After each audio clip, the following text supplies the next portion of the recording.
पंजाबी गायक सिद्धू मूसेवाला कतल मामले ਦੇ ਵਿੱਚ ਪੁਲਿਸ ਜਾਂਚ ਕਰ ਰਹੀ ਹੈ ਤੇ ਇਸੇ ਦਰਮਿਆਨ ਬੜੇ ਵੱਡੇ ਖੁਲਾਸੇ ਹੋ ਰਹੇ ਨੇ। ਹੁਣ ਦਿੱਲੀ ਪੁਲਿਸ ਨੇ ਸਪੈਸ਼ਲ ਸੈੱਲ ਨੇ ਅੰਕਿਤ ਸਿਰਸਾ ਨੂੰ ਗ੍ਰਿਫਤਾਰ ਕਰਨ ਦਾ ਦਾਅਵਾ ਕੀਤਾ ਹੈ।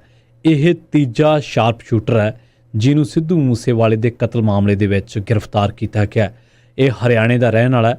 ਦਿੱਲੀ ਪੁਲਿਸ ਦੀ ਸਪੈਸ਼ਲ ਸੈੱਲ ਨੇ ਕਸ਼ਮੀਰੀ ਗੇਟ ਤੋਂ ਦਿੱਲੀ ਦੇ ਕਸ਼ਮੀਰੀ ਗੇਟ ਤੋਂ ਅੰਕਿਤ ਸਿਰਸੇ ਨੂੰ गिरफ्तार करने की गल कही है।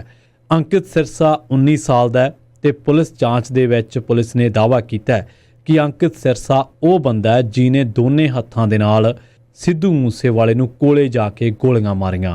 ये उहदा पहला कतल है तो सिद्धू मूसेवाले नूं गोलियां मारन वेले वो सब तो नेड़े गया सी ते उत्थे सिद्धू मूसेवाले नूं वो जाके गोलियां मार के आया। पुलिस जांच कहती है कि सिद्धू मूसेवाले नूं अंकित सिरसे ने दोनों हत्थों के नाल गोलियां मारियां ने। हुण सिद्धू मूसेवाला कतल मामले दे विच इस बंदे समेत 4 जणिਆਂ ਨੂੰ गिरफ्तार किया ते उन्हां दा पटियाला हाउस कोर्ट तो पंजाब पुलिस ने रिमांड हासिल कर लिया। पुलिस ने प्रियावर्त फौजी, कशिश उर्फ कुलदीप, दीपक उर्फ टीनू जिहड़ा कि लॉरेंस बिश्नोई दा करीबी है, सहयोगी है, ते केशव ਇਹ ਜਿਹੜਾ ਤਿੰਨ ਸ਼ੂਟਰਾਂ ਨੂੰ ਵਹੀਕਲ ਮੁਹੱਈਆ ਕਰਵਾਉਣ ਵਾਲਾ ਬੰਦਾ ਹੈ ਤੇ ਭੱਜਣ ਦੇ ਵਿੱਚ ਉਹਨਾਂ ਦੀ ਮਦਦ ਕਰਨ ਵਾਲਾ ਬੰਦਾ ਹੈ, ਉਹਨਾਂ ਦਾ ਟ੍ਰਾਂਜ਼ਿਟ ਰਿਮਾਂਡ ਹਾਸਲ ਕੀਤਾ ਹੈ। ਪੁਲਿਸ ਜਾਂਚ ਦੇ ਵਿੱਚ ਇਹ ਵੀ ਗੱਲ ਸਾਹਮਣੇ ਆਈ ਹੈ ਕਿ ਇਹ ਬੰਦੇ ਨੇ ਜਦੋਂ ਵਾਰਦਾਤ ਕਰਨੀ ਸੀ ਤਾਂ ਉਸ ਤੋਂ ਪਹਿਲਾਂ ਆਪਣੇ ਮੋਬਾਈਲ ਫੋਨ ਤੇ ਕੁਝ ਫੋਟੋਆਂ ਵੀ ਖਿੱਚੀਆਂ ਜਿਹਦੇ ਵਿੱਚ ਬੁਲਟ ਦੇ ਨਾਲ ਸਿੱਧੂ ਮੂਸੇਵਾਲਾ ਲਿਖਿਆ ਹੋਇਆ ਹੈ। ਇੰਨਾ ਹੀ ਨਹੀਂ, ਇਹ ਮੁੰਡਾ ਜਿਹੜਾ 19 ਸਾਲ ਦਾ ਹੈ, ਇਹਨਾਂ ਨੇ ਵਾਰਦਾਤ ਕਰਨ ਤੋਂ ਬਾਅਦ 35 ਦਿਨਾਂ ਦੇ ਵਿੱਚ 35 ਟਿਕਾਣੇ ਬਦਲੇ 5 ਰਾਜਾਂ ਦੇ ਵਿੱਚ। ਫਤਿਹਬਾਦ ਤੋਂ ਸ਼ਾਮ, ਪਿਲਾਨੀ, ਕੱਛ, ਮੱਧ ਪ੍ਰਦੇਸ਼, ਬਿਲਾਸਪੁਰ, ਯੂਪੀ, ਝਾਰਖੰਡ ਦੇ ਵਿੱਚ, ਹਰਿਆਣਾ ਤੇ ਦਿੱਲੀ ਦੇ ਕੁਝ ਇਲਾਕਿਆਂ ਦੇ ਵਿੱਚ ਇਹਨਾਂ ਦੀ ਮੂਵਮੈਂਟ ਰਹੀ। ਇਹ ਦੱਸਦੇ ਨੇ ਕਿ ਵਾਰਦਾਤ ਤੋਂ 1.5 ਘੰਟਾ ਪਹਿਲਾਂ ਫੋਨ ਆਉਂਦਾ ਕਿ ਮੂਸੇਵਾਲਾ ਘਰੋਂ ਨਿਕਲਦਾ। ਦਿੱਲੀ ਪੁਲਿਸ ਦੇ ਮੁਤਾਬਕ ਗੋਲਡੀ ਬਰਾੜ ਨੇ ਇਹਨਾਂ ਸ਼ਾਰਪ ਸ਼ੂਟਰਾਂ ਨੂੰ 28 ਮਈ ਨੂੰ ਕਾਲ ਕੀਤੀ ਸੀ। ਉਹਨਾਂ ਨੇ 29 ਮਈ ਨੂੰ ਵਾਰਦਾਤ ਕਰਨ ਦੀ ਗੱਲ ਕਹੀ ਸੀ।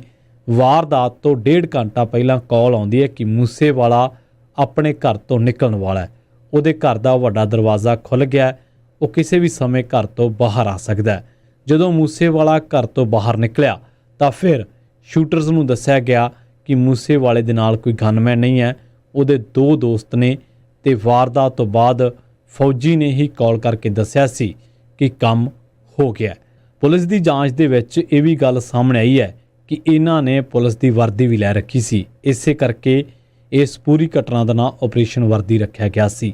ਹਾਲਾਂਕਿ ਉਹਨਾਂ ਨੂੰ ਇਹਦੀ ਜ਼ਰੂਰਤ ਨਹੀਂ ਪਈ, ਪਰ ਉਹਨਾਂ ਨੇ ਵਰਦੀ ਨੂੰ ਸਿੱਟਿਆ ਨਹੀਂ।